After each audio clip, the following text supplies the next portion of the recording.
Aujourd'hui, une vidéo sur le chanfrein de l'évent d'amorce et la rectification du trou d'évent d'amorce.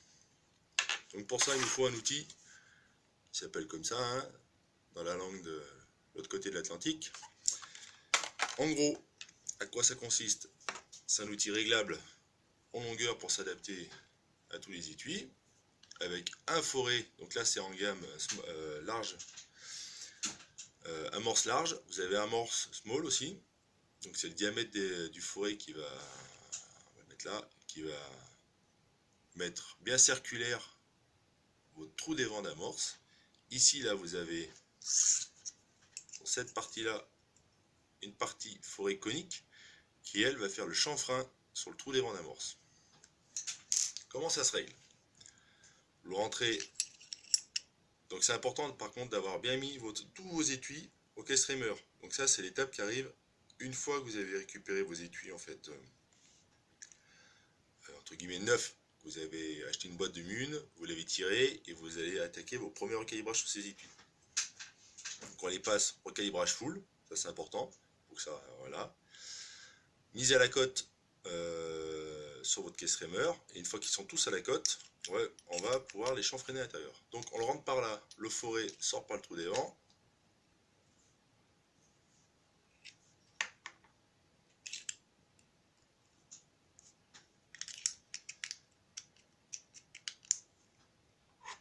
Je sais pas si on va sortir.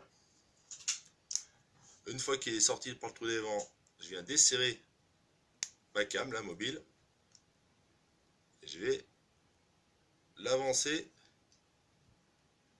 pardon, je vais la reculer. Je suis sorti de mon trou d'évent. Là, je suis embuté au fond. Elle est desserrée et je suis embuté au fond. Je viens mettre en contact contre mon collet. Si je reste comme ça, je ne vais pas usiner à fond, je ne vais pas faire le chanfrein sur mon trou d'évent d'amorce. Donc, quand je suis comme ça, donc ma partie mobile là, mon cône, j'ai ma cote. Je commence à le serrer un peu légèrement. Et une fois que je suis là, je le recule un peu.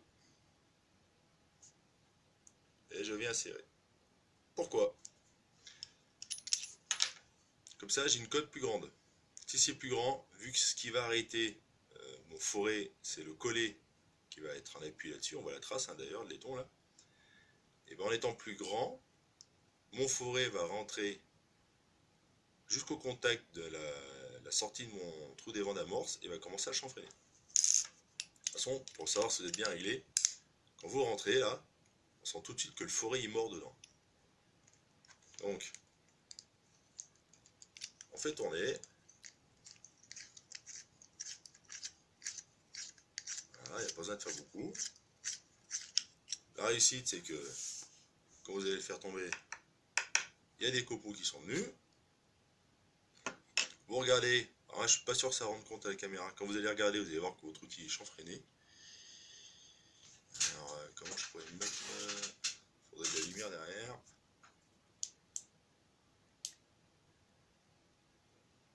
Alors, ça ne rendra rien. Donc là, ça va être difficile à voir, mais vous allez pouvoir que votre trou d'évent d'amorce est chanfreiné pour créer une flamme qui soit homogène à la sortie du trou d'évent. Là, la prochaine étape, si vous voulez customiser encore vos étuis, c'est le tournage de collet. Après, si vous destinez votre arme, en fait, cette munition que vous créez à faire du tir, pas forcément de précision, hein, du tir pour vous faire plaisir comme ça, je dirais qu'en grande majorité, les étuis n'ont pas besoin d'être tournés. Si maintenant vous avez des chambres qui sont en dehors du standard, qui sont on va dire des chambres serrées de votre arme, ou vous avez des calibres qui nécessitent de le tourner, j'entends par là, c'est que si votre ogive force énormément quand vous la rentrez avec un jeu d'outils standard, c'est qu'en fait vos collets sont trop épais. Ce qui va se passer, c'est que vous allez avoir une force de rétention qui risque d'être trop importante. Et surtout, vous arrivez entre vos différents collets une différence d'épaisseur. Le fait de les tourner, c'est se rendre compte qu'elles sont homogènes. Alors, Quand on a le temps, on peut se les faire sur tous ces outils. C'est toujours un gage de qualité en plus. Mais ça prend du temps, et puis il faut l'outil spécifique et du savoir-faire. Donc si vous tirez qu'à 200 mètres sur des gongs pour vous faire plaisir, je pense qu'il n'y a pas d'utilité à ça. Bonne journée et bon tir.